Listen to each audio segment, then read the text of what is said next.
प्रिया जबलपुर नाम के एक सुंदर से गांव में रहती थी। वह पढ़ाई लिखाई में बेहद होशियार थी, लेकिन उसकी आर्थिक स्थिति कुछ खास ठीक नहीं थी। माँ घर में अकेली रहती, दूसरों के घरों में झाड़ू पोछा और बर्तन करके उसे कॉलेज में पढ़ाया लिखाया। धीरे धीरे समय बदला और प्रिया ने अब घर की जिम्मेदारियों को अपने हाथ में लेने के बारे में सोचा। इस बारे में उसने अपने माँ से भी बात की। दरअसल प्रिया की कॉलेज की डिग्री पूरी हो चुकी थी। उसे पास के ही जानकार से होटल में निकली हुई एक वैकेंसी के बारे में पता चला। प्रिया ने तुरंत जाकर होटल के मालिक सौरभ से बात की और उस होटल में 5,000 की तनख्वाह पर काम करने लगी। वह उस होटल में सारा काम करती, जैसे झूठे बर्तनों को साफ करना, सारे कमरों की अच्छे से बेडशीट चेंज करना और डस्टिंग करना। हाउसकीपिंग का काम भी वह बेहतर कर लिया करती और तो और होटल में जो भी खाने के लिए लोग आते उनकी भी देखभाल करती। जब भी होटल को बड़ा टेंडर मिलता तो प्रिया बड़ी ही जिम्मेदारी के साथ सारे काम को संभालती, जैसे खाना भी बनाती, शेफ को अपने हिसाब से ऑर्डर्स भी देती और बड़ी ही जिम्मेदारी के साथ कोई पार्टी फंक्शन हो या कोई शादी का फंक्शन, सब में ही खाना अच्छे से सर्व भी करती थी। यही आदतें सौरभ को प्रिया के करीब ले गई और सौरभ ने अपनी शादी की बात प्रिया के साथ की कि मैं तुम्हारे साथ ही जीना चाहता हूँ, क्या तुम मुझसे शादी करोगी? और प्रिया भी इतने अच्छे प्रस्ताव को मना नहीं कर पाई। इधर सौरभ ने जब अपनी माँ से प्रिया से शादी करने की इच्छा जाहिर की तो उन्होंने साफ साफ मना कर दिया कि किसी भी गरीब घर की लड़की मेरी बहू नहीं बन सकती। लेकिन सौरभ का प्यार उससे कई ज्यादा ऊंचा था, इसलिए उसने पास के ही मंदिर में जाकर गिने चुने लोगों के सामने और प्रिया की माँ की मर्जी से उससे शादी कर दी। जब वे शादी करके अपने घर आए तो सास मनोरमा को बहुत बुरा लगा और उसका दिल भी दुखा। वह कभी भी प्रिया को अपनी बहू के रूप में स्वीकारना नहीं चाहती थी। मनोरमा ने बेटे से कहा, भले ही ये तुम्हारी पत्नी हो, लेकिन कभी भी मेरी बहू नहीं बन सकती। लेकिन प्रिया ने भी हर कोशिश की बहू बनने की। उसने घर की सफाई, झाड़ू पोछा, अच्छे से बढ़िया स्वादिष्ट पकवान बनाकर अपनी सास को खुश करने की कोशिश की। लेकिन मनोरमा को प्रिया एक आंख भी नहीं भाती, क्योंकि वो बहुत गरीब थी और बड़े ही गरीब परिवार से आई थी। बल्कि प्रिया के चलते वह अपने बेटे सौरभ को भी खूब खरी खोटी सुनाती। हाय राम, किस घर में शादी कर ली मेरे बेटे ने, सब कुछ बर्बाद कर दिया। लेकिन मैं अपने बड़े बेटे के साथ ऐसा नहीं होने दूंगी। ऐसा सोचकर पास के मंदिर के ही पुजारी से मनोरमा ने अपने बड़े बेटे आशीष के शादी की बात की और पंडित ने उन्हें बड़े ही अच्छे रिश्ते के बारे में बताया। राधिका एक बहुत बड़े बिजनेसमैन की बहन थी।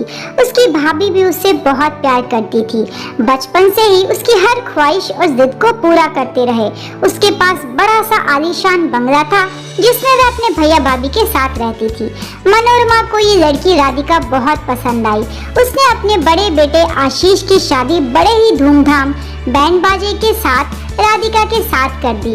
राधिका भी शादी से बहुत खुश थी। आशीष राधिका का बहुत बड़ा गृह प्रवेश हुआ। उसमें खूब सारे बैंड बाजे, फूलों की मालाएं और दूसरे स्वागत की तैयारियां की गई। राधिका भी खुश हो गई अपने इतने भव्य गृह प्रवेश को लेकर। उसकी सास ने खूब ही अच्छे से कलश गिरवा के रीति रिवाजों के साथ उसे घर में आने के लिए कहा। क्योंकि राधिका बहुत रईस घर से थी, इससे वह अपने साथ खूब सारा दहेज भी लाई थी।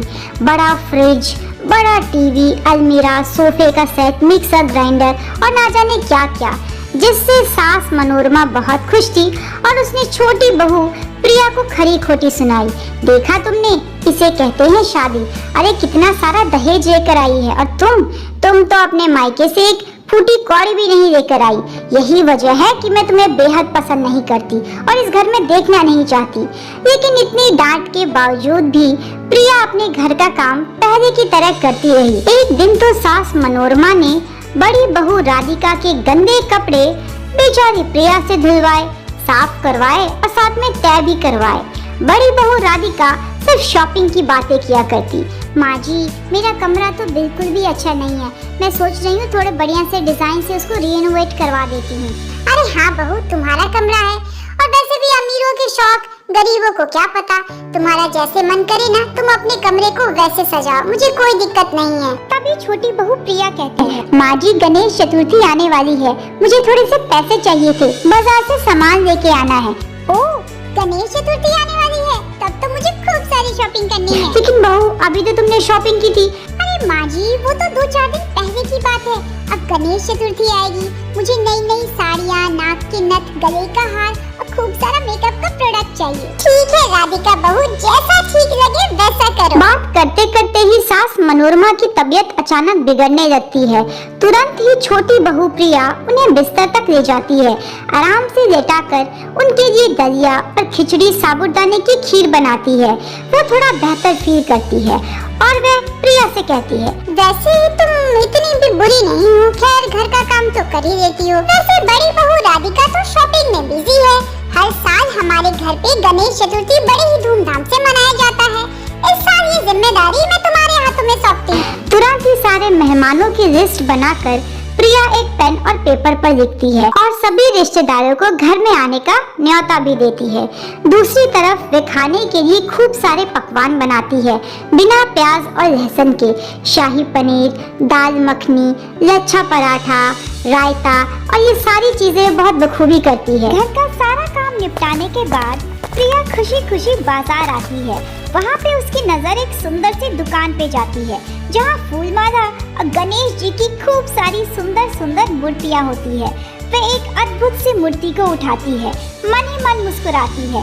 पूजा का सारा सामान जैसे धूप बत्ती, घी, चंदन, अक्षत, मिट्टी के छोटे दिए, बाती, सभी सामान खरीद कर वे दुकान वाले को पैसे देती है और खुशी खुशी मूर्ति लेकर घर आती है। पूरे घर को फूलों से महका देती है, घर की सफाई करती है और बढ़िया सी रंगोली भी बनाती है।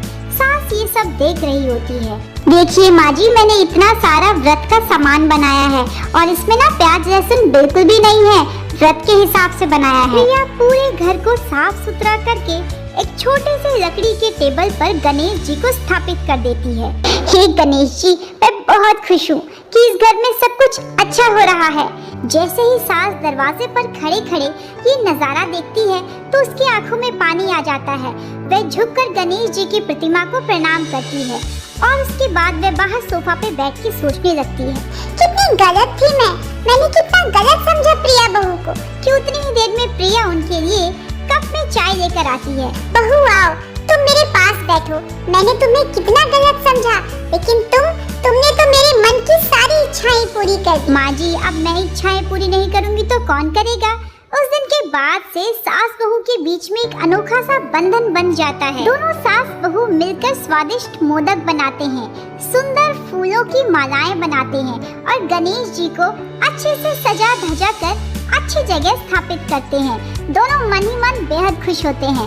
तभी आस पड़ोस के सारे लोग आ जाते हैं, कीर्तन और भजन गाने लगते हैं। अरे वाह, आपकी बहू ने तो बड़ी ही सुंदर मूर्ति चुनी है और ये मोदक बड़ी ही खुशबू आ रही है। आहा, सच में आप तो बहुत ही भाग्यशाली हैं। सास को अंदर ही अंदर अपनी बहू पर गर्व महसूस होता है। थोड़ी ही देर में सभी लोग भजन कीर्तन करके गणेश जी की आरती करते हैं और गणेश जी को स्वादिष्ट खीर और मोदक अर्पण करते हैं। प्रिया ने पूरे 11 दिनों के लिए गणेश जी को अपने घर में स्थापित किया होता है। हर रोज वह स्वादिष्ट खीर मोदक प्रसाद में बनाती है और आसपास के लोगों को भी बांट के आती है। जो भी लोग भजन मंडली में आते हैं सबके लिए बिना प्याज लहसुन का एक से बढ़कर एक स्वादिष्ट पकवान बनाकर तैयार करती है। सभी लोग खाने को चटकारे मारकर खाते हैं और प्रिया की खूब तारीफ करते हैं। तो वही दूसरी तरफ बड़ी बहू राधिका अपने दोस्तों को घर में बुला लेती है और उनके साथ ताश खेलती है, कोल्ड ड्रिंक पीती है। तभी सास मनोरमा आती है। अरे बहू, इतने शुभ काम में तुम पूजा नहीं कर रही और ये ताश खेल रही हो? नहीं माँ जी, और वैसे भी मुझे ना ये सब बहुत बोरिंग लगता है और मुझे भूख भी लगती है, इसे मैं अपने दोस्तों के साथ एंजॉय कर रही हूँ। तो वहीं प्रिया बिना आराम लिए सारी मेहमानों की खातिरदारी करती है। आखिरकार सास मनोरमा को अपनी गलतियों के बारे में पता चलता है और पछतावा होता है। वह सभी रिश्तेदार और मेहमानों के सामने कहती है, यह है मेरी प्यारी छोटी बहू प्रिया, जिसने घर की सारी जिम्मेदारियों को बखूबी निभाया है। मैं तो धन्य हो गई ऐसी बहू पाकर। इस तरह आखिरकार गणेश जी को घर में आए हुए पूरे 11 दिन हो जाते हैं। सास बहू बड़े ही खुशी के साथ सड़क पे ढोल नगाड़ों के साथ गणेश जी को विसर्जित करने के लिए समुद्र किनारे जाते हैं। खूब तरह तरह के गाने गाते हैं, नाचते हैं। पूरा मोहल्ला मानो खुशी से झूम उठता है। गणेश जी की सुंदर प्रतिमा लेकर सास बहू नदी के किनारे आते हैं, हाथ जोड़े हुए पूरी श्रद्धा के साथ। हे गणेश जी, आपने हम दोनों के रिश्ते में जो ये मिठास भरी है, उसके लिए आपका बहुत आभार। अगले साल हम फिर आपको खुशी खुशी अपने घर लेकर आएंगे। इस तरह वे गणेश जी का समुद्र में बड़ी श्रद्धा के साथ विसर्जन करते हैं। सास अपनी बहू को गले से लगाती है। इस तरह गणेश जी के आगमन से दोनों सास बहू के दिल में प्यार और मिठास घुल जाती है। ऐसे ही रोमांचक और भावनात्मक कहानियों के लिए चैनल के साथ जुड़े रहे। चैनल को लाइक सब्सक्राइब करना ना भूलें।